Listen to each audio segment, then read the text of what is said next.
In 2002, French doctors uncovered a bizarre medical case. A 62-year-old man with a dangerous obsession for money was admitted to the hospital because of a severe stomach pain. An X-ray revealed that the pain was caused by a massive amount of metal in his stomach. A surgeon removed 350 coins that the man had swallowed over the last 10 years, totaling $650. This man suffered from a psychological condition called pica, in which he suffered from a compulsive craving to eat metal objects. This man's case of pica is a great physical illustration of the dangers of a persistent desire for more.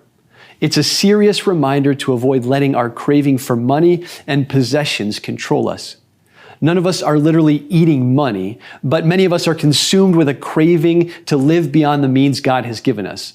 Our culture constantly pushes us to want more, but getting more stuff rarely ever equals more happiness, peace, or contentment. It often produces discontent, stress, and a suffocating amount of debt.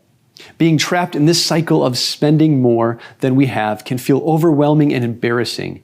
But God can help us find financial peace by resisting greed and becoming wise stewards of the resources He's given us. That's why I'm so excited about today's show. We're going to learn how God helped one couple gain financial freedom in their lives and has been using them to help others do the same. You're watching One Day Closer, where we're learning together how to use our one day closer to eternity to bring hope and purpose to many. Let's go meet our guest for today.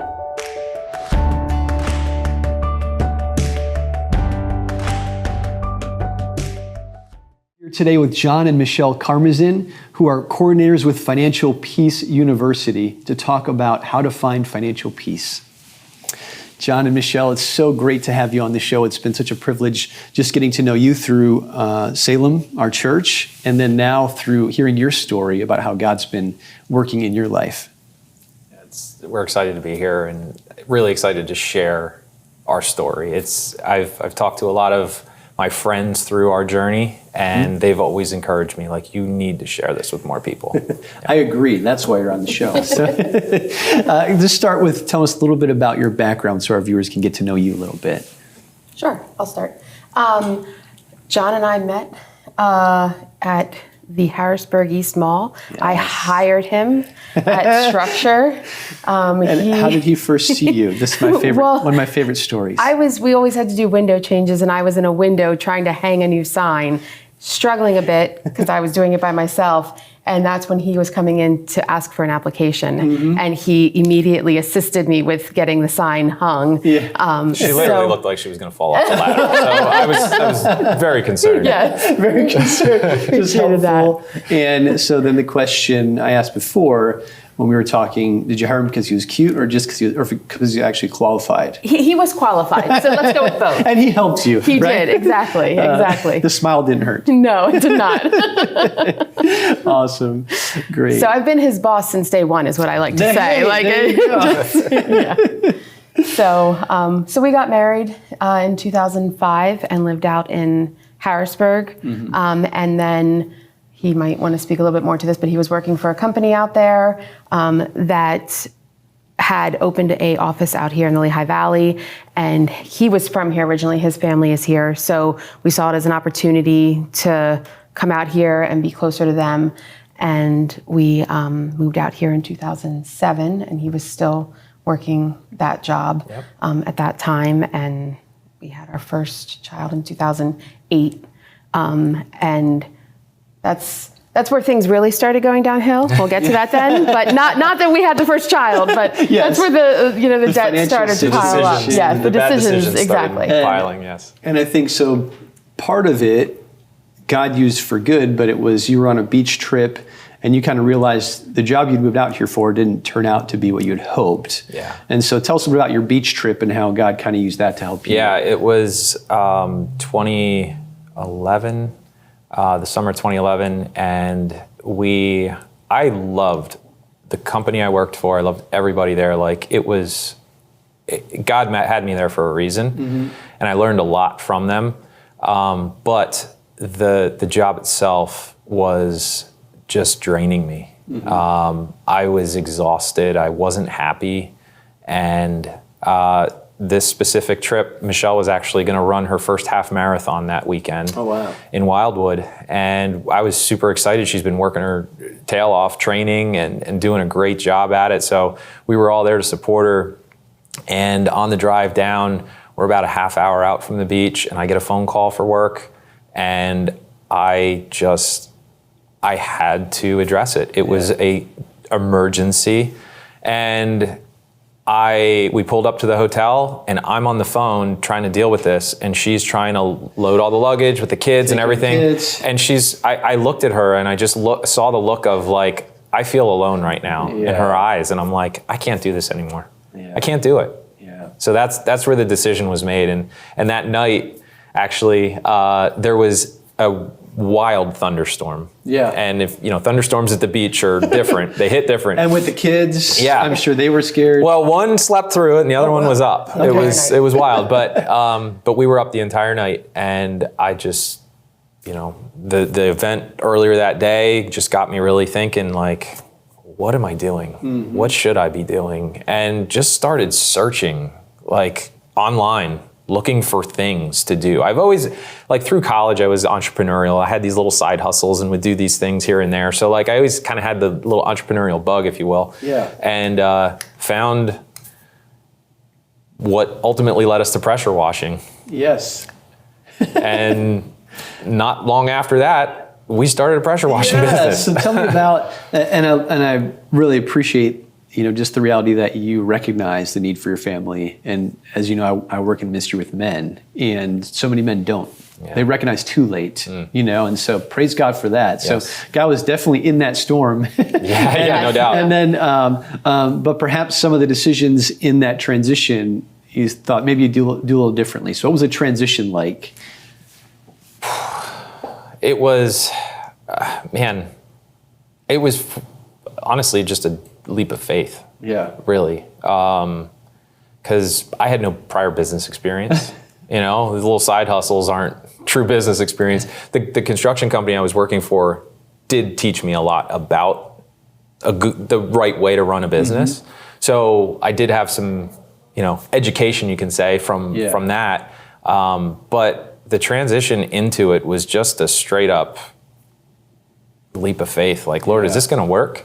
And sure enough, bit by bit, piece by piece, things just came together. Mm-hmm. And I can still remember the time where I got the first phone call for our first official job. Yeah. And I was so excited. I'm like, this is actually working. Like, this is real. And, fast forward then from that, it ended up, from the day we started, officially launched our business, it was 8 months later, that I was leaving the full-time job, and we were doing business on our own. That's fantastic. And I love to see how God was working in that. We're going to take a quick break, and then we'll come back and dive more into how some of the debt came about, and then how God rescued you from that as well. Thank you so much. Stick with us. We're going to learn more about how to gain financial peace when we return.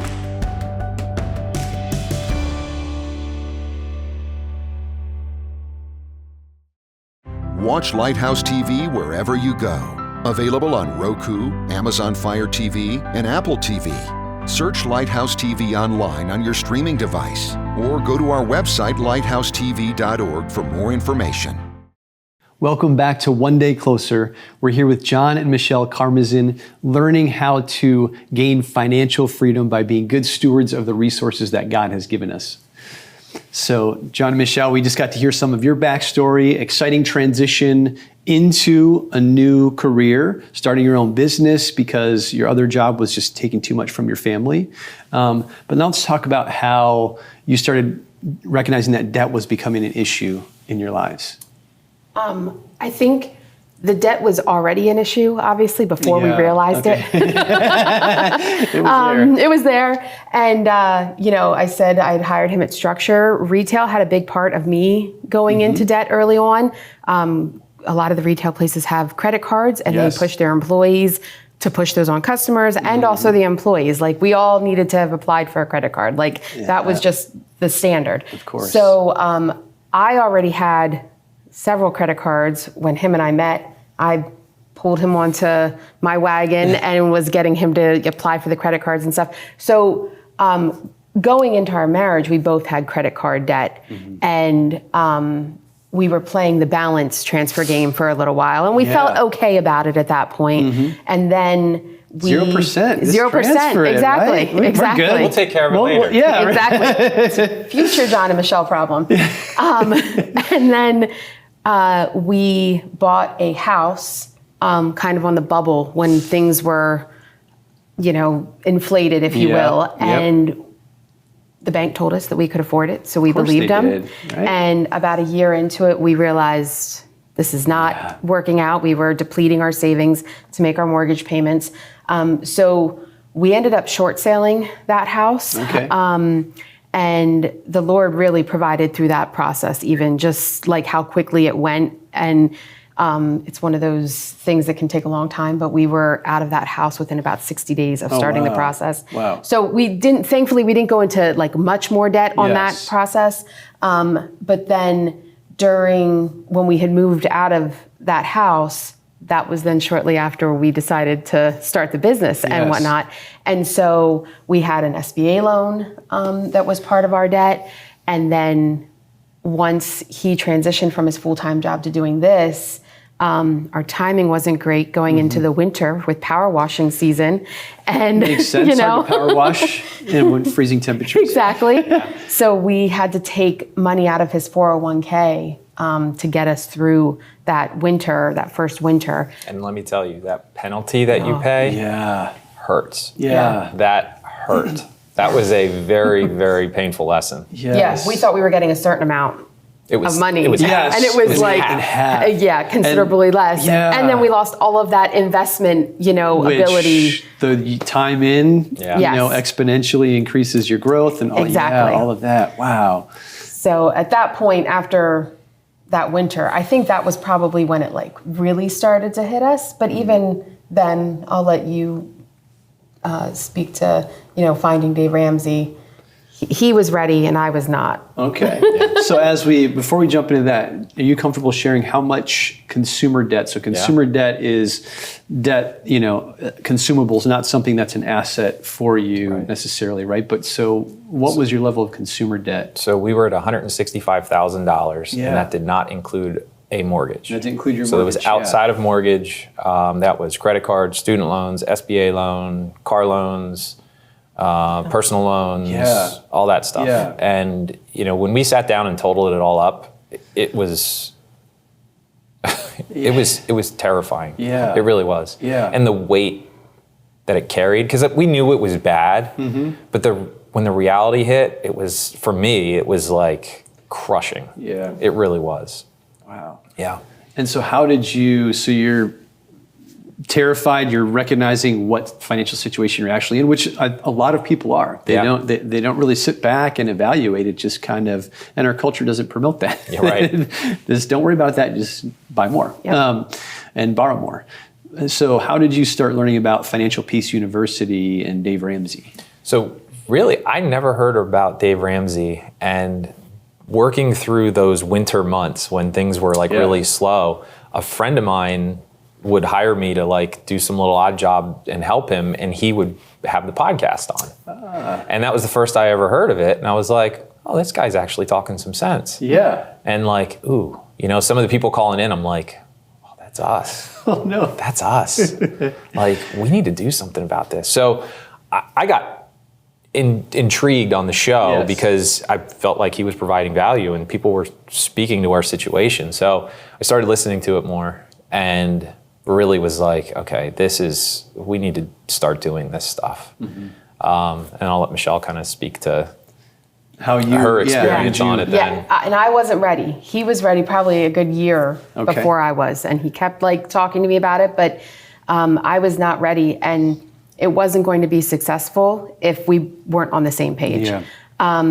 So God finally used a episode that I was listening to by chance in the car where a caller was calling in about contentment. And that just, God hit me right in the feels and said, this is you, that I wasn't content with what we had. And we were, blessed beyond measure with everything that we did have, you know, with a roof over our heads, clothes, food. Like, I didn't need more things, but that was what I, you know, was telling myself. So I came home that like evening, and I can still actually picture him sitting at the desk in the basement, and said, okay, like I'm ready, to do this.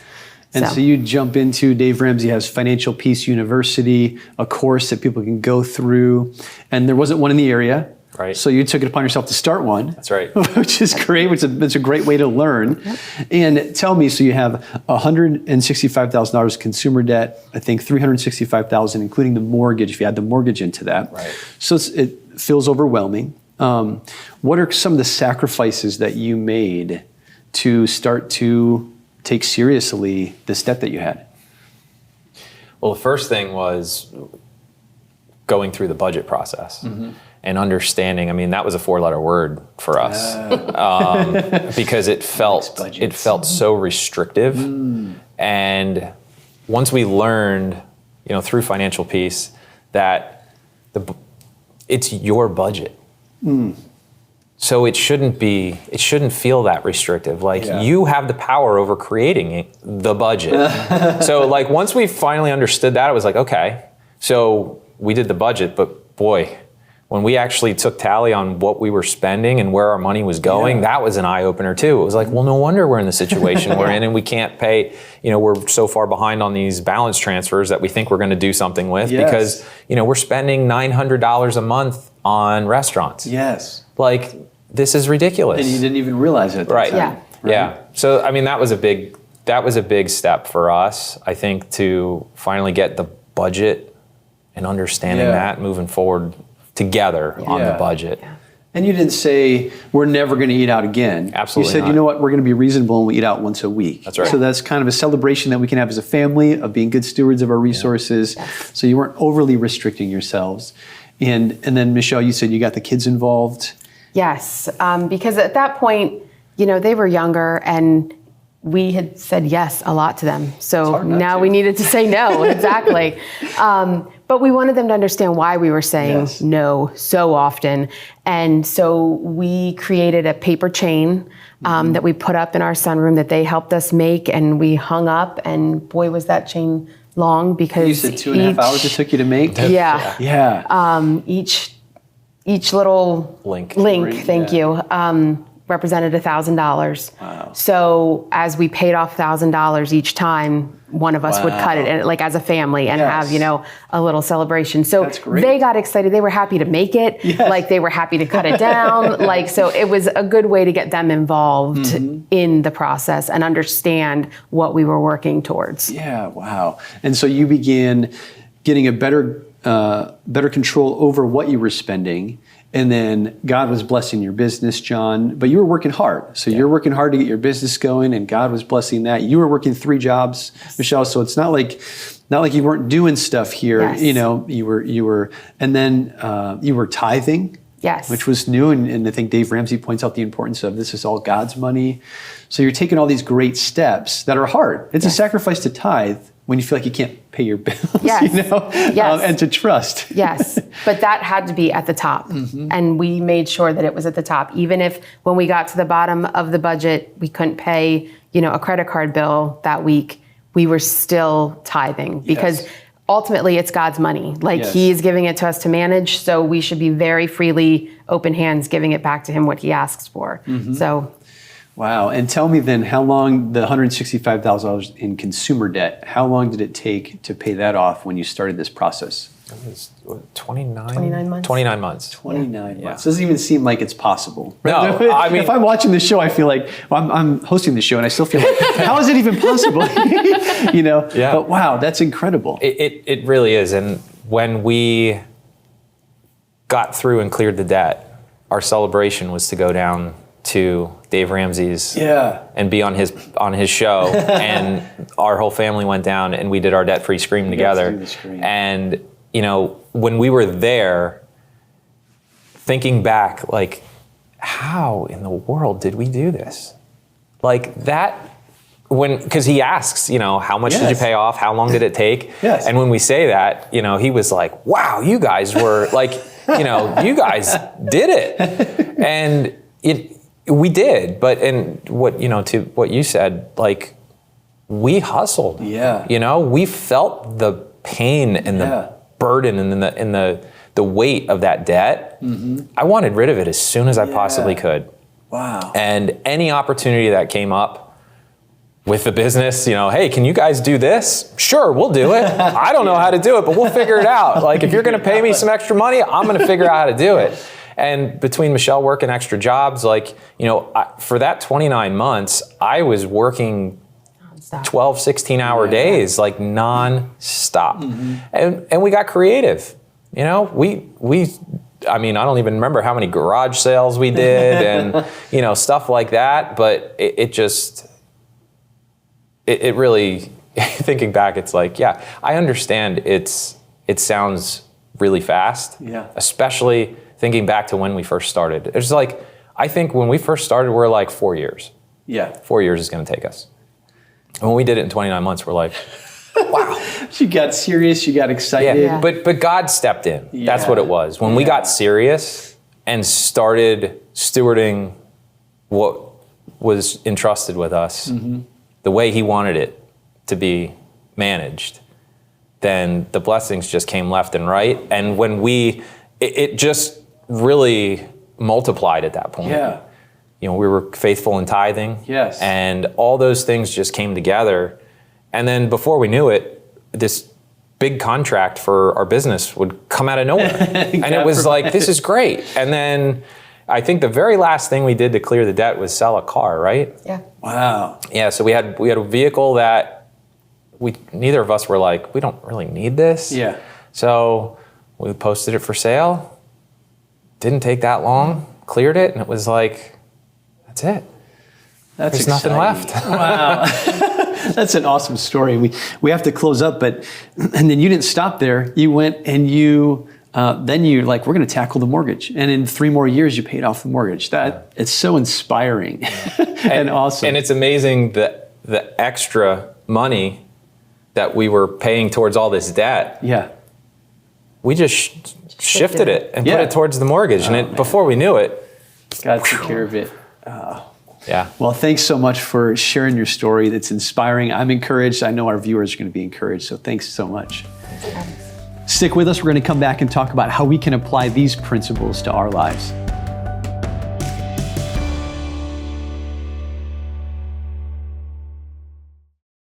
Watch Lighthouse TV wherever you go. Available on Roku, Amazon Fire TV, and Apple TV. Search Lighthouse TV online on your streaming device or go to our website, lighthousetv.org, for more information. The Apostle Paul gives us wise warning in 1 Timothy 6. But godliness with contentment is great gain, for we brought nothing into the world, and we can take nothing out of it. But if we have food and clothing, we will be content with that. Those who want to get rich fall into temptation and a trap and into many foolish and harmful desires that plunge people into ruin and destruction. In our culture, being content with what God provides and living within our means is challenging, but it's possible. Wise stewardship of God's resources brings financial peace and contentment that possessions can never provide. As one person said, God entrusts us with money as a test. It's training for handling things of greater value. How are you managing the money God has entrusted to you? Remember, no matter how you handled your finances yesterday, tomorrow offers a fresh start. Each new day is a blank page, ready for a new story of financial peace to be written on it. As you move one day closer to eternity, know that God is for you, with you, and ready to guide you no matter how challenging your situation may seem. Here are some steps that you can take today so you can begin enjoying greater financial freedom tomorrow. First, get alone with God and ask Him to help you see money the way He sees money. Second, start educating yourself on what it means to be a wise steward of the money that God has given you. Dave Ramsey's Financial Peace University or Howard Dayton's book, Your Money Counts, are great places to begin. Third, find others to join you in this journey. It's important to have encouragement and accountability on your journey to financial freedom. And although you might not realize it, you're not alone. Ask your church if you can lead things with others, courses, groups, things like that, to have the accountability and encouragement you need. Thanks so much for joining us for One Day Closer, where we're learning together how to use our one day closer to eternity to bring Jesus-infused hope and purpose to many.